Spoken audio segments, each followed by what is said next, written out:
We're headed out of Poulsbo today, and this is what we woke up to. It's 30 degrees out. Freezing. I have my ski pants on.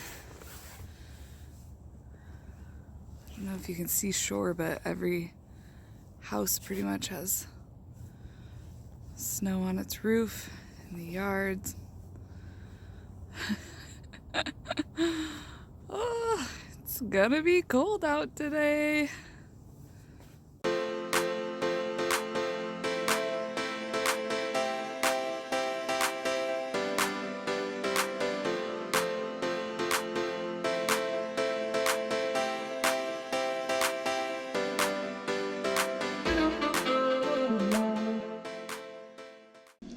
Okay, so we are here leaving Poulsbo this morning, and we're going to head out this narrow channel here under a bridge. It's called Agate Pass. Through there, up and around by Kingston, past Point No Point here, and into Port Ludlow where this red marker is. So one of the things that we're checking this morning before we leave is what the tides are doing through Agate, because it's such a narrow channel. They can really run pretty strong in either direction. So you definitely don't want to be going against the current as you're going through that channel. You try to time it so that the current, if you do happen to be going against the current, it's as little as possible, or you're going with the current, which is helpful. So we use this book called Ports and Passes for 2022. It's for the Pacific Northwest, and it goes all the way up to Alaska, actually. So the closest tide table for this area is the Seattle region. So how we read this is we look at this for, we're gonna look at this for February 24th, that's today. And the time of high water here, we know it's high water because this is feet. So at low water, it's 7.6 feet above zero. At high water, it's 11.1 feet above zero. And that's going to happen at 9:42 a.m. It's about 8:50 right now. So if we are headed north to Port Ludlow, then the tide, when it's going out after high water, it will be flowing in the same direction north as we're moving. So high water's again at 9:42 a.m. After that time, the tide and the current will switch to be flowing in the direction that we want to be going. So we're a little bit early this morning to be leaving and hitting that, but we really shouldn't be fighting too much of a current if we get there at, let's say, 9:30 still. We also can look at the secondary tide tables. So Seattle's the primary tide station, but they have listings of all these secondary tide stations. So Port Madison is right outside of Agate Pass. That would probably be our closest secondary tide station. And looks like here for high water at Port Madison, we're looking at a +9 minutes. So that's 9 minutes after high water at the Seattle tide station. So 9:42 was Seattle. That means that 9:51 is going to be Port Madison. That might get us a little bit closer to when actual slack tide is. So again, we might be a little bit early, but we wanted to get up, get going, and yeah, see what the day brings. Thank you.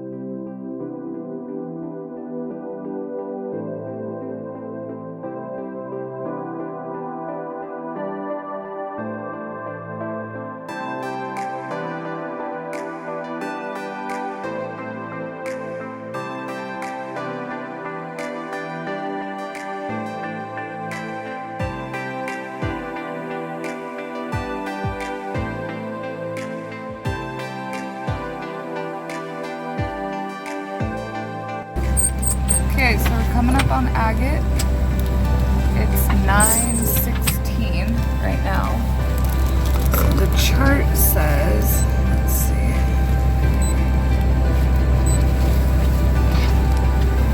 This is the tides for this passage. It says we should be fighting a 0.05 knot current. So that's really nothing. We shouldn't even notice a difference at that point. That's at 9:16. And let's see, our speed over ground is 6.1 right now. And our boat speed is 6.3. So yeah, we're fighting a little bit, 0.2, but not much. The chart's pretty close, pretty accurate.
She's waiting for love to be realized.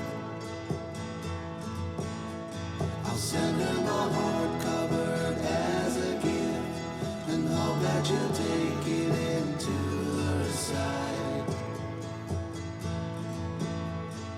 La la la la la la la la la la la.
500 yards? Well, we didn't get it on video, but this boat right here that's driving away from us right now, it's a U.S. Navy boat. It just came up alongside us with its lights flashing and told us that there's a U.S. warship transiting this area.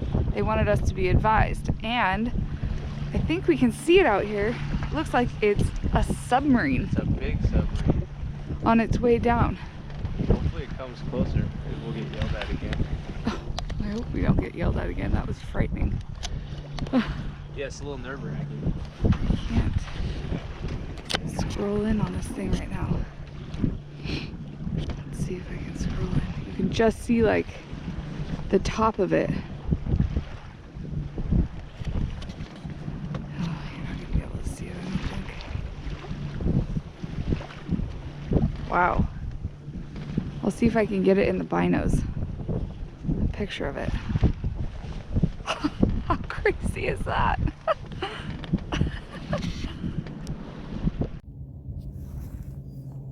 Watch them go up to the ferry boats. Not every day you see a submarine. So crazy.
So we pulled into the Port Ludlow Yacht Club. We have a membership with the South Sound Sailing Society, and that allows us reciprocal moorage at various yacht clubs in Puget Sound. So it was $5 for the night for us to stay on the reciprocal dock. The $5 just pays for electricity that you use, but it's nice with the dogs because we can just walk them straight from the dock instead of taking the dinghy in, take any garbage in. Yeah, but now we are going to pull off this dock here and go out and anchor because there's a southerly storm coming in the next couple days, so we're going to be more comfortable out at anchor than we would be here at the dock. So we'll probably just go right out here, drop the hook, and wait out the storm. Okay, so we got our anchor spot out in the bay. Looking at the weather over the next couple days, we're not sure if we're going to stay here or move to Port Gamble tomorrow. It depends on what the weather's like in the morning. But let's see, starting tomorrow morning here, we're going to be blowing 8, gusting to 16, blowing 10, gusting to 18. So that's not bad throughout the day tomorrow. Going into Saturday night, though, here we are Sunday morning, blowing 19, gusting to 39. And that's in knots, so it's even more. What is it, 1.2? 1 knot is 1.2 miles per hour? Yeah. Is that right? Yeah. So that's going to be pretty sporty. And then going into Sunday night, let's see, 18 gusting to 38 before it looks like it finally kind of calms down Monday morning. So yeah, that's going to be a fun couple days. But like I said, we're not sure if we're going to stay here or possibly go to Port Gamble tomorrow. That might be a little bit more protected. What are you doing? Reading. Enjoying the sunshine? Yep. God, the last couple days have just been so nice. It's hard to believe that there's going to be a windstorm blowing in tomorrow. And then it's going to rain for 3 days. I mean, I guess that's the Pacific Northwest for you though, right? Hi, Bevy. Hi, pretty girl. Yeah. Snubber set. We have 2 snubbers. So this one here is our primary snubber, which has a hook down there on the chain. And then we also, when we know it's going to be windy, we also attach this safety here. This is a shock line to absorb any impact. And that's just, both of those snubbers are to relieve the pressure of the chain pulling on the windlass. When it gets really windy out, the chain extends from the anchor to the boat, and the least amount of pressure, we want the least amount of pressure on our windlass, so we put these ropes of Dyneema shock absorbers on here, all of these safety precautions to make sure that these are absorbing the weight of the anchor and the anchor chain pulling on the boat and not the windlass. So